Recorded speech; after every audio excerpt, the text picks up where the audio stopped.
Hey guys, Cameron here with Emerson Property Management. Every week I bring you tools, tactics, strategies, lessons I've learned, things that helped me build up a sizable rental portfolio in about 2 years and now manage that portfolio. I have no idea what that was. I guess that was sizable.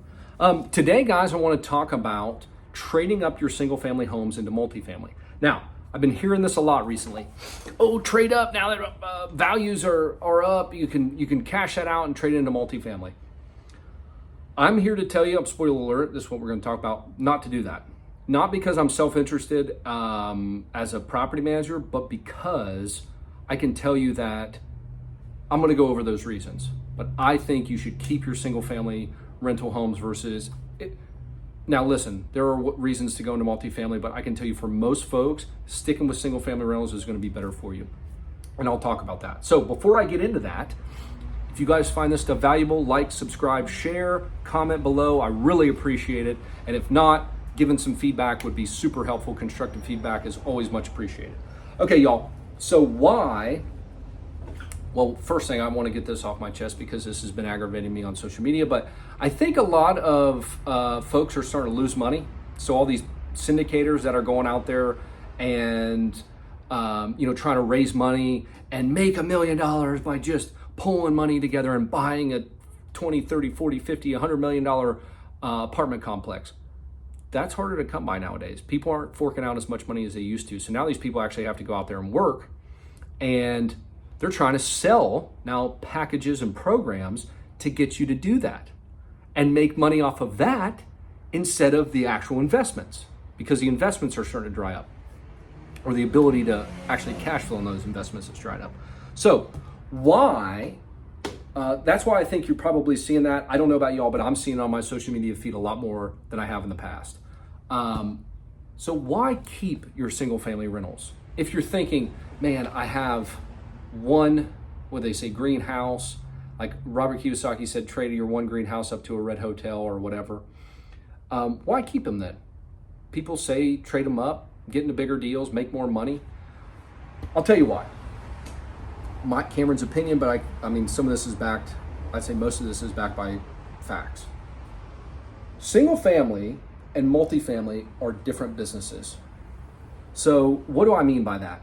Single family homes are valued based on what the other houses in the neighborhood are selling for. Multifamily is purely valued on the NOI, the net operating income. So when interest rates go up, that doesn't really affect the value of your home. Maybe it does a little bit, okay? I'm not here to say that if, like we've seen rates double, triple, quadruple, quintuple over the past year, that's not putting some downward pressure on residential real estate. But it sure as heck doesn't put as much pressure, marginal really, a little bit, but not as much as it does a $50 million loan. Because when the interest rates go up on your $200,000 house, okay, yeah, my payments went from, $600 to $800 a month because interest rates have gone up. But on a $50 million loan, your payments might have went from $25,000 a month to $35,000 a month, or $100,000 a month to $120,000 a month. And that's a lot of money. We're not talking about, just little, we're talking just a few $100s that you can cover because of your own pocket. So understand, multifamily is different. There's syndications, there's all sorts of different ways to classify those assets. And multifamily is just from smaller multifamily to mom and pop owned to large multifamily, hundreds of doors to commercial. It's a different business. You got to understand about tenant relations and having community areas, and even the property code designates different requirements in some respects for like late fees on multifamily versus single family. So it's a different business, period. And I don't think anybody can argue that. But if that's a business you want to be in, you just have to learn it. It's not the principles might be the same in single family and multifamily, but the actual tactics are going to be different. So make sure you understand, if you're going to make that jump, that you understand what those are to make your multifamily investment successful. Okay, and I was just talking about this. So more influenced by interest rates. Multifamily is more influenced by interest rates because, again, you have a very small change in price in the interest rate on your 30-year fixed mortgage. A lot of residential are going to be 30-year fixed. You can do interest only, you can do other arms and whatnot, but majority of mortgages are going to be that 30-year fixed. In multifamily or in commercial loans, those might you might be able to amortize 20, 25, 30 years, but a lot of those are going to have 5-year balloons or 5-year adjustments. So when you got a 3% loan or 4% loan on your 2, 3, 4, 5, $10 million project, and now you're coming back 5 years later and you got to get a 5 to 7% loan or 7, 9% loan, that's a lot of money. And these buildings, I don't know how many times I've heard it, raise the rents $25, $50, and your value of your building goes up $2 million. That's how I made $2 million. Well, what happens when rents fall $25, $50, $100 a month? How much money did you lose then? What happens when interest rates quintuple? And now your NOI is way down because nobody can afford to cash flow on these things. And single family, again, let's just say you do have a variable loan. And some people do on single family. I'm not saying nobody does, but variable 5, 10-year arms, and your interest rate goes up. It goes up, okay, oh my gosh, it's up, and it's, $100 a month difference, or $200 or $300 a month. If you have to come out, and that brings you into cash flow negative, if you can't afford to weather $100 or $200 a month negative cash flow on a property, you should not be in real estate. So versus trying to float $10,000, $20,000 a month on your commercial project, not nearly as easy to float that. Okay, another one, lack of control. So most of y'all, if you're not big on most people get into real estate, you have that ability to control your return. And what do I mean by that? Well, in the stock market, you're going to get about 10%. No matter which way you slice. You buy an index fund, you're going to get about 10%. There's not much effort that you can do to increase or decrease that. I mean, you can trade and do some stupid shit, but by and large, as long as you leave your the investments alone, you're going to get about 10%. Some years higher, some years lower. Average is going to be 10. In real estate, what's cool is you can have your property, you could not update it. You can leave the tenant in there. You can raise rent a little bit. You can raise rent a lot. You can then say, okay, hey, I've got some money burning a hole in my pocket, $20,000.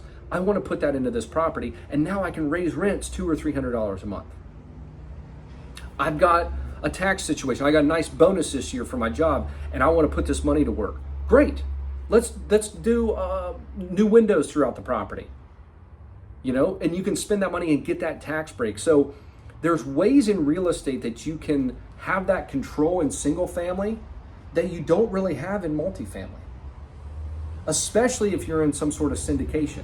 Now, I'm not saying you can't go and paint your multifamily building and improve the rooms in your multifamily, but it's just typically if you're getting into that, either you're bringing on partners or you have some sort of money. If you're doing it yourself, that's fine. Then you're not really losing that much control. But if you're getting in with somebody else or syndicators, you're not going to have, it's not just you making that decision on the property. You're going to have to get all these other folks to buy in. Last one, single family rentals are better diversification or that says diversification. Diversification are better for diversification. Now, that is if you're buying it yourself. So if you're buying into syndication and you need $50,000 or you put in $50,000 for this $100 million project, you're obviously better diversified putting $50,000 into several different projects versus you spending $500,000 on a 5-plex somewhere, or spending $5 million on a 10-unit building and getting a loan. And the reason that is because if you have 4 or 5 single family homes, those might be all over town, even if they're in the same neighborhood. And we have a massive flood, maybe 1 or 2 of those properties have an issue. Maybe the pipes burst in one. If you have a multifamily building and it is one building or a series of buildings on the same lot, and you have a flood and your whole property floods, or your whole roof needs replaced, or your whole electrical system gets red tagged for whatever reason, or you have a massive, foundation issue, all that is on one property. So you're not diversified. Once you get above maybe 2 or 3 single family homes, you're so well diversified. Honestly, 10 and above is better, but at least you have 2 or 3. Tenants aren't moving out at the same time. ACs don't go out at the same time. Plumbing issues don't happen at the same time. So your other properties can cover that. Just like in a multifamily, you have multiple doors and those rents can cover that. But if you're building, something happens to your building, you have a structural issue or you have a flood, all of that's gone. And if you don't have the right insurance, the business income on your insurance, you're going to have to foot that bill, which again, we go back to a $200,000 to $300,000 single family home, $1,000, $1,500 a month, whatever your payment is, versus a $2 million building of $10,000, $20,000, $30,000 a month. Which one do you want to have to float if the proverbial shit hits the fan? My opinion, y'all.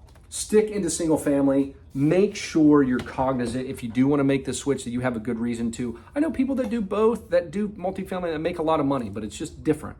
So I see a lot of people now, educators or wannabe educators that are out there trying to tell you to get to multifamily, get out of single family, get into multifamily. I just don't believe it. If you're good at single family, why change? Why now try to learn a different skill? So, okay, y'all, I hope that was helpful. If it was, let me know. If it wasn't, let me know. Appreciate you guys tuning in. I'll see you next week.